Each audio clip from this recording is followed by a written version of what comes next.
வணக்கம் நண்பர்களே, இது திசையெட்டும் தமிழ்.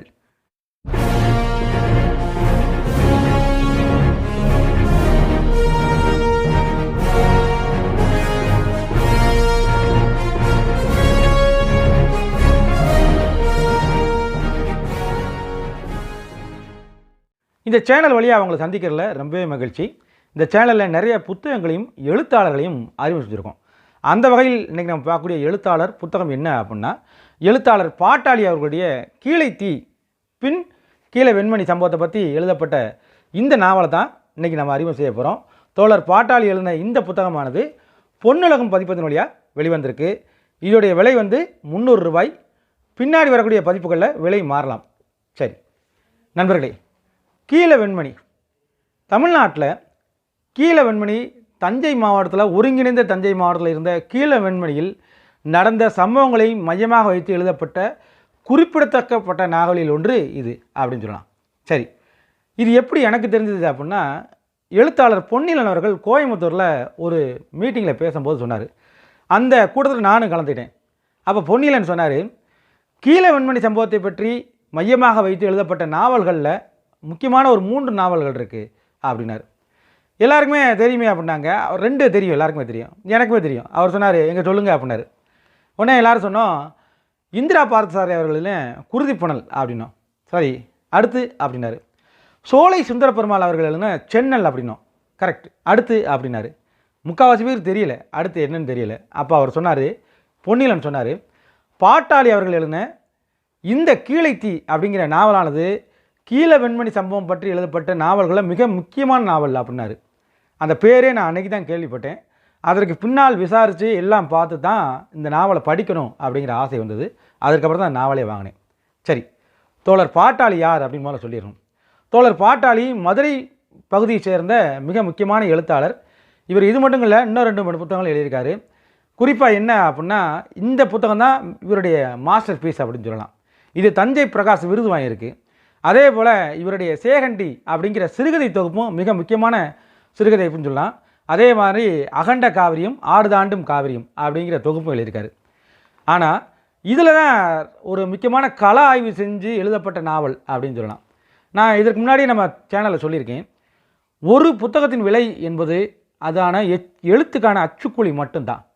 அவங்க பண்ண ஆய்வு, அவங்க பண்ண பல சோதனைகள் எல்லாமே பார்த்திங்கன்னா அந்த புத்தகத்துடைய விலை ரொம்ப கூடுதலாக தான் இருக்கும். சரி, தோழர் பாட்டாளி சொல்கிறாரு, இந்த நாவலை எப்படி எழுத ஆரம்பித்தோம் அப்படின்னு சொல்கிறார். என்ன சொல்கிறாரு அப்படின்னா, திருச்சியில் ஒரு மீட்டிங் போயிருந்தப்ப இந்த டிசம்பர் மாதம் 25ஆம் தேதி வருது. அப்போ அவர் சொல்கிறாரு, பக்கத்தில் கீழே வெண்மணி இருக்குது, நம்ம போய் பார்த்தா என்ன அப்படிங்கிறாரு. சரி அப்படின்னு சொல்லி எல்லோரும் போகிறாங்க. போகும்போது பார்த்தீங்கன்னா அங்கே ஒரு விழா நடத்துகிறாங்க. இவங்களை உள்ளே விடலை. ஏன் உள்ளே விடனா, ஒரு குறிப்பிட்ட இயக்கத்துக்கு சார்பாக தான் அந்த இயக்கம் நடக்குது, நம்மளெல்லாம் உள்ளே விடலை அப்படின்னு சொன்னோடனே இவருக்கே ஒரு கோவம் வந்துடுது.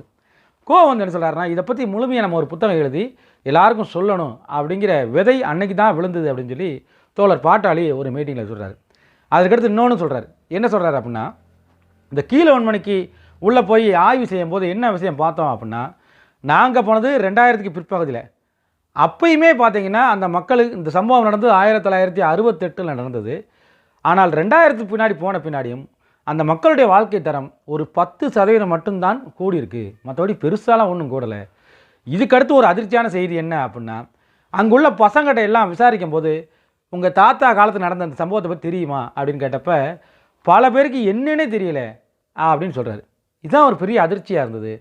ஸோ நம்ம வரலாறை பிற்கால சந்ததிகளுக்கு கொண்டு போய் சேர்க்கணும் அப்படிங்கிற ஒரு முக்கியமான மையத்தில் தான் இந்த புத்தகத்தை எழுதுனேன் அப்படின்னு சொல்லி தோழர் பாட்டாளி சொல்கிறாரு.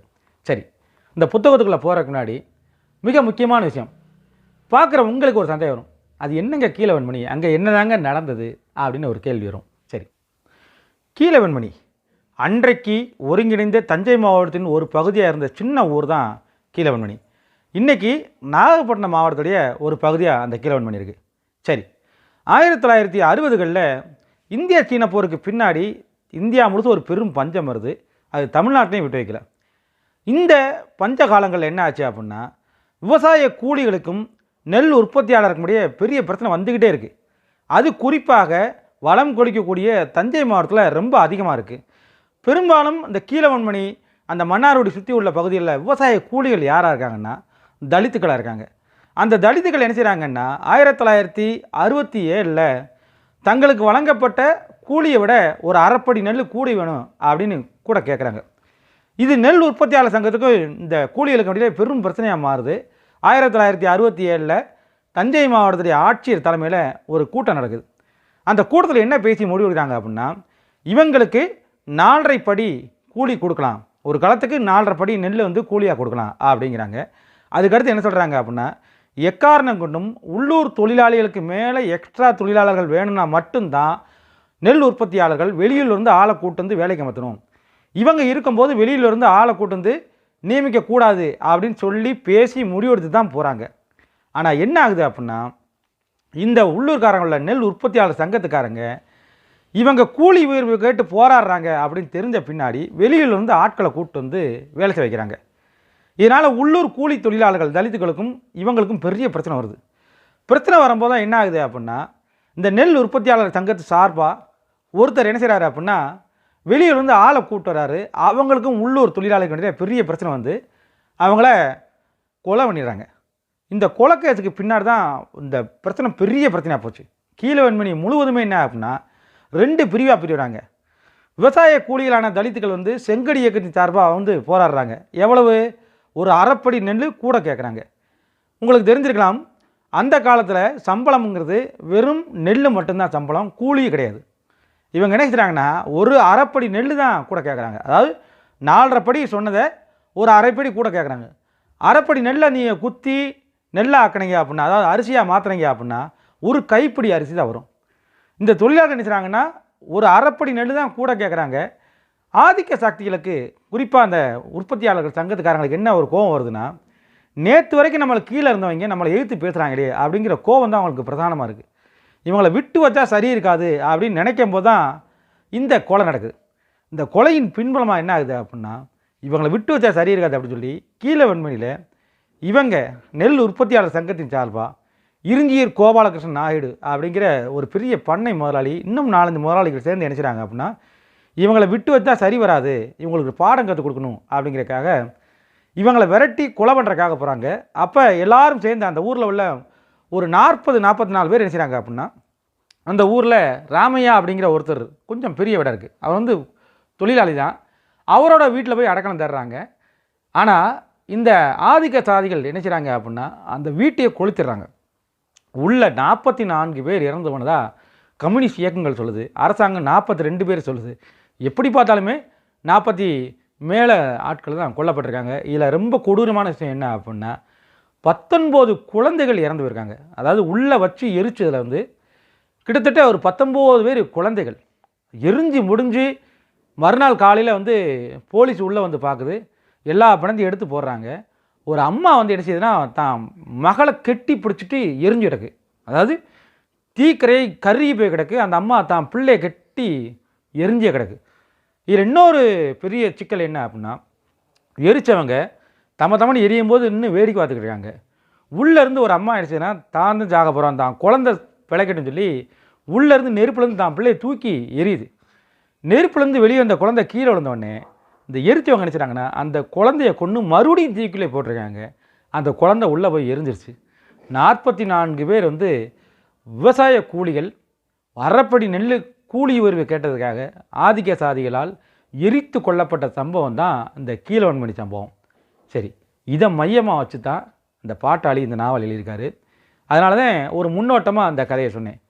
பாட்டாளி இந்த கதையை எப்படி ஆரம்பிக்கிறார் அப்படின்னா, கீழே வெண்மணி சம்பவம் பின் வெண்மணி சம்பவம் என்ன அப்படின்னா, இந்த சம்பவத்துக்கு காரணமான ஆதிக்க ஆளை கொலை பண்ணுறது தான் இந்த கதையோட மிக முக்கியமான அம்சம். இது நேரடியாக சொல்லாமல் அவர் என்ன செய்கிறாருன்னா ஒரு புனைவு கலந்து சொல்கிறது தான் இந்த நாவல். இந்த நாவல் எப்படி ஆரம்பிக்குது அப்படின்னா, எடுத்த உடனே பெருவா கருசு மண் கொண்டார் அப்படிங்கிற ஒரு எழுதுகிறாருன்னா, தான் விதை நெல்லை வச்சிருக்க இடத்துல இருந்து கோட்டைன்னு பேர், அதாவது விதை நெல்லை வச்சிருக்க இடத்துக்கு பேர் வந்து விதைக்கோட்டை அப்படின்னு பேர். அந்த ஆற்று பாசனத்தில் விவசாயம் பண்ணும்போது அந்த நெல்லை எடுத்து விவசாயம் பண்ண கொடுப்பாங்க. அப்படி அந்த கோட்டை விதை நெல்லை எடுக்கிறதுக்காக பூஜை பண்ணி தான் எடுப்பாங்க. அதில் குறிப்பாக யாருன்னா ஒரு பொண்ணை வச்சு தான் எடுப்பாங்க. இவர் எப்பவுமே தான் மனைவி வச்சு தான் அதை பூஜை பண்ணி எடுக்கணும்னு நினைக்கிறாரு. அன்னைக்கு பார்த்தா அந்த மனைவிக்கு பீரியட்ஸு, அதாவது வீட்டை விட்டு தூரமாக இருக்குது. பயங்கர கோவத்தில் கத்துறாரு. இந்த மூதேவிகளுக்கு என்னைக்கு தான் வந்து தொலையும் தெரியாது அப்படின்னு சொல்லி கத்துறாரு. இந்த கதை ஆரம்பிக்கிறதே ஒரு பண்ணையார் வீட்டில் ஒரு பிரச்சனை, பீரியட்ஸ் ஆரம்பிக்குது. இன்னொரு இடத்துல பார்த்தீங்கன்னா தொழிலாளி, அதாவது தலித் வீட்டில் வந்து ஒரு பொண்ணு மெச்சூர் ஆகுது. இந்த 2 சம்பவத்தை வச்சு தான் அவர் வந்து இந்த கதையை ஆரம்பிக்கிறாரு. இதை ஒரு குறியீடாகவும் பார்க்கலாம். என்ன அப்படின்னா, இந்த தலித்துகளுக்கு வைக்கக்கூடிய அந்த பாதிப்புகளும் ஆண்ட பரம்பரை வீட்டில் பெண்களுக்கு அடையக்கூடிய பாதிப்புகளும் கிட்டத்தட்ட ஒன்று தான் அப்படிங்கிற மாதிரி ஒரு குறியீடாக இருக்கோ அப்படின்னு தோணுது. அவர் என்ன செய்யறாருன்னா, எல்லாரும் திட்டி போட்டு தான் மகளை அங்கேருந்து கூட்டு வந்து, அதாவது நிறை சூழியாக இருக்கா, நிறை மாத கர்ப்பிணியாக உள்ள தான் மகளை கூட்டு வந்து இந்த விதைக்கோட்டையை திறக்கலாம் அப்படின்னு நினைக்கோன்னே அங்கே அம்மா சத்தம் போடுது. பக்கத்து ஊர்லேருந்து அவரை கூட்டு வந்தால் வர்ற வழியில் ஏதாவது ஆச்சுன்னா என்னடா பிரச்சனை பண்ணுறது, வேறு ஏதாவது மாற்று ஏற்பாடு பண்ணு அப்படிங்கிறாரு. இங்கே அதே ஊரில் உள்ள முருகன் அப்படிங்கிற தலித் கூலி தொழிலாளி வீட்டில் அவங்க பொண்ணு வந்து மெச்சூர் ஆயிடுது. அந்த பொண்ணு மெச்சூர் ஆனவுடனே எல்லாரையும் கூப்பிட்டு வந்து விசேஷம் வைக்கிறாங்க. இப்படி தான் கதை மெல்ல மெல்ல ஆரம்பிக்குது. இதில் என்ன ஆரம்பிக்குது அப்படின்னா, இந்த பகுதியில் உள்ள தலித் வீடுகளில் ஒரு விசேஷம் வச்சா பாட்டு கூட்டி வைக்கக்கூடாது. அதாவது ஸ்பீக்கரில் பாட்டு வைப்பாங்க இல்லையா, அப்படி கூட்டி வச்சோன்னே என்ன ஆகுது அப்படின்னா, அந்த ஆதிக்க சாதி வீட்டிலேருந்து ஆள் வர்றாங்க. ஏன்டா எவ்வளோ தைரியம் இருந்தால் நீங்கள் வந்து பாட்டு சவுண்டை கூட வைப்பீங்க, தப்பாட்டம் அதிகமாக சத்தம் போட்டு அடிப்பீங்க அப்படின்னு சொன்னே இவர் சொல்கிறாரு, சரிங்க ஆண்டா இனிமேல் வைக்க மாட்டோம் அப்படின்னு சொல்லி அவன் கேட்குறதுக்கெல்லாம் ஒடுங்கி போயிடுறாங்க. ஏன் அப்படின்னா, நில உடைமை சாதி சமுதாயம் என்ன சொல்லுதோ அதை கேட்டு தான் அந்த மக்கள் இருக்கணும் அப்படிங்கிற சூழ்நிலை 1960களில் மட்டும் இல்லை, இந்த நாவல் சொல்லக்கூடிய 80களே அப்படி தான். எங்கே நடக்குது அப்படிங்கிறத அவர் சொல்கிறாரு. எம்ஜிஆர் அப்போ தான் ஆட்சிக்கு வர்றாரு அப்படின்னு சொல்லி மெல்ல மெல்ல மெல்ல கதை உள்ளே போகுது. இந்த கதையில் இன்னொன்று என்ன அப்படின்னா, ஒரு காதல் கதையும் கொண்டு வர்றாரு. வெங்கடன் அப்படிங்கிற ஒரு ஆசாரி பையன் என்ன செய்கிறான் அப்படின்னா, தான் சொந்தக்காரர்கிட்ட ஆசாரி தொழில் பழக போகிறான். அப்படி தொழில் பழகும்போது அவன் என்ன செய்கிறான்னா, இந்த வீட்டுக்கு எதிர்த்த வீட்டில், அந்த பட்டறைக்கு எதிர்த்த வீட்டில் ஒரு பொண்ணு இருக்குது. அந்த பொண்ணு ஒரு ஜோதி. அந்த பொண்ணு மேலே ஒரு காதல் வருது. இவங்களுடைய காதலும் கொஞ்சம் கொஞ்சமாக வளர்ந்து போய்கிட்டே இருக்குது. அதே போல் முருகன் தோழர் என்ன செய்கிறாருன்னா, அவருக்கு நேர்பட்ட பாதிப்புகள் நினச்சி போய்கிட்டே இருக்குது. இங்கே பரம்பரைகள் என்னென்ன சேட்டை பண்ணுறாங்க அப்படிங்கிற நோக்கி 3 போய்கிட்டே இருக்குது. இப்படி போய்கிட்டே இருக்கும்போது இந்த 3 கதைக்களும் ஒரு புள்ளியில் இணையுது. இந்த 3 கதைக்கள்லையும் அந்த மக்கள் என்னென்ன கஷ்டப்படுறாங்க அப்படின்னு சொல்கிறாரு. இந்த முருகன் என்ன செய்கிறாரு அப்படின்னா, காலை எந்திரிச்சு வேலைக்கு போகும்போது அவர் மூலமாகவே கதை போய்கிட்டே இருக்குது. என்ன சொல்கிறாரு அப்படின்னா, இவங்களுக்கு ஒரு பெரிய கஷ்டம் வரும்போது ஒரு கூலி வீரர் கோட்டு போராடும் போது வெளியூர்லேருந்து ஆளை கூட்டுறாங்க. செங்கடி இயக்கத்துலேருந்து ஒரு சங்கத்தை ஆட்களை கூட்டு வந்து அவங்க மூலமாக பேச்சுவார்த்தை வைக்கிறாங்க. அந்த பேச்சுவார்த்தைக்கு இவங்க சார்பாக வர்றது செங்கடி இயக்க தோழர் வர்றாரு. அந்த பக்கம் யார் வர்றா அப்படின்னா, அதாவது வந்து கூலி கூட தரமாட்டேன் அப்படின்னு சொல்கிறவங்க சார்பாக யார் வர்றா அப்படின்னா, இருந்தியூர் கோபாலகிருஷ்ணன் நாயுடு அப்போ தான் உள்ளே நுழையிறாரு. அவர் சொல்கிறாங்க, இவர் கீழவன்மணி சம்பவம் நடந்த பின்னாடி கொஞ்சம் ஒதுங்கியே இருந்தார், இப்போல்லாம் வரமாட்டார் அப்படின்னு சொன்னப்போ, இல்லை கூப்பிடுவோம் அப்படிங்கிறாங்க. அவர் வர்றாரு. அவர் கொஞ்சம் முனைங்கிட்டு தான் வர்றாரு. ஏற்கனவே நான் பட்டிருக்கேன், திருப்பி இருக்க வர முடியாது அப்படிங்கிறாரு. ஆனால் திருப்பியும் கூப்பிடுறாங்க. பேச்சுவார்த்தை முடிஞ்சவொடனே அவர் கோச்சுட்டு போயிடுறாரு. இவங்களும் சரி பண்ண மாட்டேன், நீயும் சரி பண்ண போடா அப்படின்னு சொல்லிட்டு என்ன செய்கிறாருன்னா, ஏற்கனவே வாங்கின கூலியை வாங்கிக்கோங்க அப்படிங்கிறாரு. அதாவது என்ன அப்படின்னா, இந்த தொழிலாளர்களுக்கு ஏற்கனவே இருந்த கூலியை விட குறைச்சி கொடுக்குறாங்க. அப்போ தான் இந்த பிரச்சனை ஆரம்பிக்குது. பிரச்சனை ஆரம்பித்தோடனே இதுலேருந்து எப்படி சரி பண்ணி வெளியே வரலாம் அப்படின்னு நினைக்கும் போது என்ன ஆகுது அப்படின்னா, செங்கடி இயக்க தோழர்கள் இவங்க அக்கப்போர் தாங்க முடியல, இவங்களை ஒழிச்சு கட்டினாதான் நம்மளுக்கு சரி வரும் அப்படின்னு சொல்லி அழித்தொழிப்பு இயக்க நடவடிக்கை ஆரம்பிக்கிறாங்க. அப்போ தான் முருகன் செய்கிறாருன்னா, ஒரு கம்யூனிஸ்ட் தோழர் மூலமாக அங்கே போய் சேர்றாரு. அப்போ சேரும்போது தான் என்ன சொல்கிறாங்க, அந்த காலத்தில் நாங்கள் என்னென்ன கொடுமைகளாம் அனுபவித்தோம் அப்படின்னு சொல்கிறாரு. காலையில் நாங்களாம் எந்திரிச்சு சீக்கிரம் போய் விவசாய வேலை பார்க்கணும். யார் வீட்டில் அப்படின்னா, ஆண்டைகள் எங்கே விவசாய நிலம் வச்சுருக்காங்களோ அங்கே போய் விவசாயம் பார்க்கணும்னுட்டு. இப்போ நம்மளுக்கு சந்தேகம் வரும், இவங்ககிட்ட நிலமே இல்லையா அப்படின்னு கேட்டால் அந்த காலத்தில் கிடையாது. 1900 முற்பட்ட காலத்தில் என்ன அப்படின்னா, அந்த காலத்தில் பெரிய பெரிய கோயில்களுக்கு தான் நிலங்கள் அதிகமாக இருந்தது. அந்த நிலங்கள் பூரா பின்னாடி பிராமணர்களுக்கு இருந்தது. அந்த பிராமணர்களுக்கு கைச்சேவம் செய்யக்கூடிய ஆதிக்க சாகதிகளுக்கு பின்னாடி அந்த நிலங்கள் செய்கிறது. அந்த நிலங்கள் அவங்க வச்சு என்ன செய்கிறாங்கன்னா, இவங்களை அடிமையாக வச்சு நடத்துகிறாங்க. அந்த முருகன் நினச்சிறாருன்னா, ஒரு ரகசியம் கூட்டம் போடும்போது அவர் சொல்கிறாரு, நாங்கள் எப்படி கஷ்டப்பட்டோம்னு. காலையில் சீக்கிரம் வேலைக்கு போயிடணும், எங்களுக்கு வேலை நேரமே கிடையாது, கடைசி வரைக்கும் வேலை பார்த்துட்டே இருக்கணும். எங்களுக்கு கூலின்னு பார்த்தீங்கன்னா ஒரு 4.5 மரக்கா நெல் மட்டும்தான் கூட கொடுப்பாங்க. அப்படி தான் அந்த பிரச்சனை ஆரம்பிச்சது அப்படிங்கிறாரு. இதை விட மோசம் பெண்களுக்கு என்ன அப்படின்னா, அவங்க வந்து ஆண்டைகளுடைய வீட்டில் போய் வேலை செய்யணும். வீட்டில் வேலை செஞ்சால் அவங்களுக்கு என்ன செய்வாங்கன்னா, கஞ்சி தான் கொடுப்பாங்க. அந்த கஞ்சி என்ன செய்வாங்கன்னா, நேரடியாக தட்டில் கொடுக்க மாட்டாங்க, ஒரு பெரிய வந்து இந்த பாத்திரத்தை தான் கொடுப்பாங்க. அதே போல் சாம்பாரை ஊற்றுறேன்னா நம்ம கரண்டி வச்சு கொடுக்க மாட்டாங்க, அகப்பன்னு சொல்லுவோம், அதில் தான் கொடுப்பாங்க. நம்மளுக்கு வித்தியாசம் காட்டுறக்கமாக வச்சுருப்பாங்க. அதுக்கடுத்து ஆண்களுக்கு ட்ரெஸ்ஸு எப்படி போடணும்னா கோவணம் மட்டும்தான் கட்டணும். தீபாவளி இந்த ஆண்டைகள் எங்களை நினச்சுவாங்கன்னா ஒரு வேட்டி கொடுப்பாங்க. அந்த வேட்டி என்னென்னா ரொம்ப சின்ன வேட்டியாக தான் இருக்கும். இடுப்பில் கட்டினா முழங்காலுக்கு முன்னாடி வரைக்கும் தான் இருக்கும். அது தலப்பா கட்டிக்கிட்டு தான் நாங்கள் வேலைக்கே போவோம். இவ்வளவு கஷ்டம் இருந்தது. இது மட்டும் கிடையாது, இந்த பெண்கள் வேலைக்கு போகும்போது என்ன செய்வாங்கன்னா கை குழந்தை கொண்டு போவாங்க. விவசாய நிலத்துலேருந்து வேலை பார்க்கும்போது இந்த குழந்தைய கருவேல மரத்தில் கட்டி தான் அந்த தொட்டில் கட்டிட்டு போவாங்க. இந்த குழந்தை அழுகும்போது பாலுக்கு அழுதா இந்த வேலை செய்கிற பொண்ணு வந்து போய் பால் கொடுக்கூடாது. கொடுத்தாங்க அப்படின்னா அன்றைக்கி சம்பளம் கட்டு மறுநாளே உள்ளேக்க சேர்க்கவே மாட்டாங்க. ஸோ அந்த பெண்கள் வேணால் என்ன செய்வாங்கன்னா அந்த குழந்தை அழுகும்போது அவ்வளோ வயிற்றுச்சலாக இருக்கும். அந்த குழந்தை பாலுக்கு அழுதா இங்கே பால் நெறி கட்டும். எல்லா வேலையும் முடிஞ்சு போய் தான் அந்த குழந்தைக்கு பாலையே கொடுக்க முடியும். நெறி கட்டின இடத்துல அவ்வளோ வலி இருக்கும்.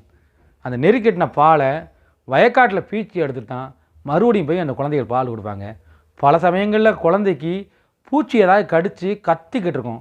ஆனால் அந்த பெண்கள் போய் அந்த பிள்ளையை தூக்கவே முடியாது. அதனால் சில குழந்தைகளாக இறந்துருக்கு. இவ்வளோ தூரம் வந்து எங்களை வந்து ரொம்ப கொடுமைப்படுத்தி எல்லாம் பண்ணாங்க.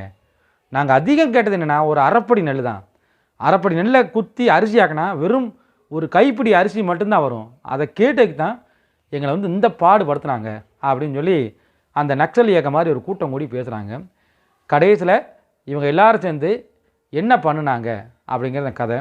இந்த வெங்கடன் ஜோதி இந்த காதல் கதை வந்து எப்படி முடியுது, எல்லாம் சேர்ந்து ஒரு இடத்துல இந்த கதையை முடிச்சிருக்காரு.